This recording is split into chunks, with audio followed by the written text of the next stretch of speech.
Now, if you are a Liberal Party member these days, there's not much reason to be optimistic. Until now, that is. You see, it's been pretty grim. The Victorian Liberals, I don't know why they still insist on being called Liberals, they're set to follow the path of the Western Australian mob, who got only a couple of seats in Parliament. The prospects next election in New South Wales or Queensland, they're looking a bit dodgy as well. And frankly, some of us are still waiting for Peter Dutton's Conservative takeover federally. But in South Australia, it appears the future is here. The party here is returning to its principles, not shying away from the big issues, and it's putting the right people forward. So how are they doing it? Delighted to say that Senator Alex Antic, the architect of this reclaiming of traditional liberalism, joins me now. Senator, this weekend, the past weekend, was a big one for the future of the Liberal Party. Can you tell us quickly what happened?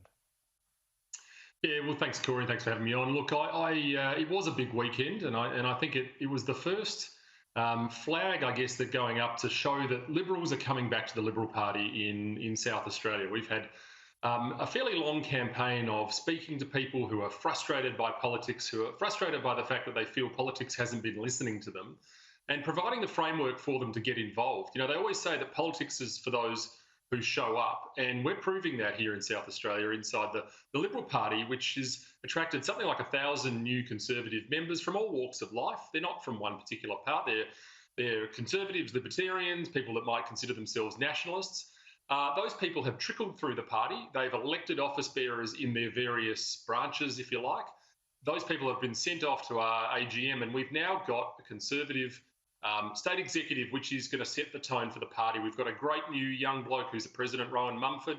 He's a terrific Conservative. He's a family man. He's a business owner. He's a real person, Corey. How about that? In politics, a real person, not a political staffer, not a union hack, but a real person with real values and real life experience. And we're rolling that model out across the state. And what we're finding is we're providing a home for big L Liberals, people who share our values, and a place for them to come home, a place for them to rally. We had a big rally on Friday night, and the guest speaker, Alan Jones, came down because he'd heard about what was going on. People need to be in the room together to celebrate Conservative politics, sensible politics, common sense politics, and then take it to the ballot box inside the party. What we find then is we're going to pre-select the right people with the spine to stand up for our values. Because I tell you what, Corey, politics is not a place for those who use political parties as a vehicle for their own ambition. You know, Alex, this is dear to my heart. I mean, the Liberal Party in South Australia has been perhaps the most underperforming party in the history of the country. It's been dominated by the Wets for a very long time. Christopher Pyne, Simon Birmingham, James Stephens. You had that tepid Stephen Marshall, who was a hopeless premier. They believed in nothing or appeared to. Anything was convenient to make it happen.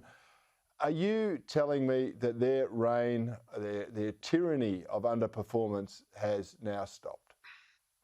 Oh, Corey, I'll let you editorialise on that in your own words. But look, what I can say is that real Liberals are now back in charge of the Liberal Party, and it is gratifying to see, because ultimately these are the bodies that make decisions about who gets pre-selected. So my dream for the Liberal Party here is that this continues, that people continue to join us, and they are, Corey. They've heard the message now, and they know there's a home for them inside the party, and that they continue to pre-select people for elections. We're not in an election cycle at the moment. We've just had two disastrous losses, which have come through the period of moderate domination in this state.